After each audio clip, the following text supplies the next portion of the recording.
Hey guys, what's up? It's me, Albie from Farm Based Foodie, and today I'm going to show you how I grew leeks in a barrel. But before we do that, go ahead and hit that subscribe button and like this video so that YouTube will continue to show you my videos and we can talk more about garden stuff all the time. This client's garden, as you can tell, is mobile.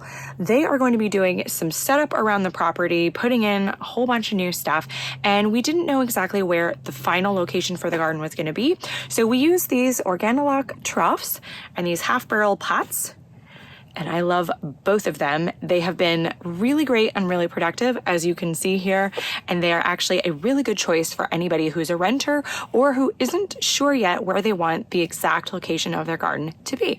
But that's not why we're here. Let's talk leeks. Leeks belong to the allium family of vegetables. Their well-known cousins are onions, garlic, chives, scallions, and leeks can be used in similar recipes. They have a milder, sweeter flavor than onions and garlic, and actually they're a great way to incorporate the health benefits of alliums if you find onions and garlic too potent. To grow leeks, you'll want to plant your seedlings by digging out a trench that's a few inches deep.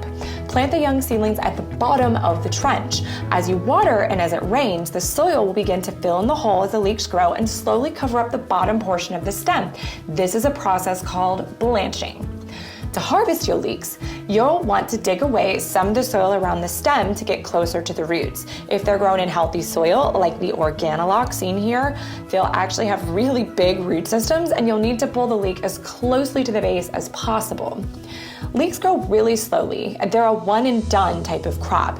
You harvest the whole plant at once and there's only one harvest per plant. For these reasons, a lot of people don't plant them in their small gardens. What do you think? Worth the space in the garden? Let me know a yes or no in the comments. I personally think they're totally worth the space, especially because they grow well in containers if you use good soil. I always get asked which soil I use, so I'll just tell you it's Organilock. It's always Organilock, it gives me good results, and I will link it below. To use your leeks in the kitchen, you'll want to cut away the roots and the toughest green leaves. The white and tender light green portions are the parts you'll eat. You'll simply split the stem down the middle, rinse and cook. Don't throw out the scraps though. Save them and use them in homemade veggie stock. They add really great flavor. Now, this book, Vegetable Literacy, has a lot of great info on leeks and other veggies. Everything from growing them to using them in the kitchen. I'll link it in the description below. It might come in handy for you. If you've never grown leeks, again, I'm Team Leek. I totally recommend it. They're delicious, low maintenance, and I think they look super beautiful in the garden, especially when you plant them next to some heirloom flowers. I hope this helped you feel confident and inspired you to give leeks a space in your garden. Give me a thumbs up, subscribe. I post new videos every week. Thank you so much for watching. Until next time, grow better, eat better, live better, one garden at a time. Bye, y'all.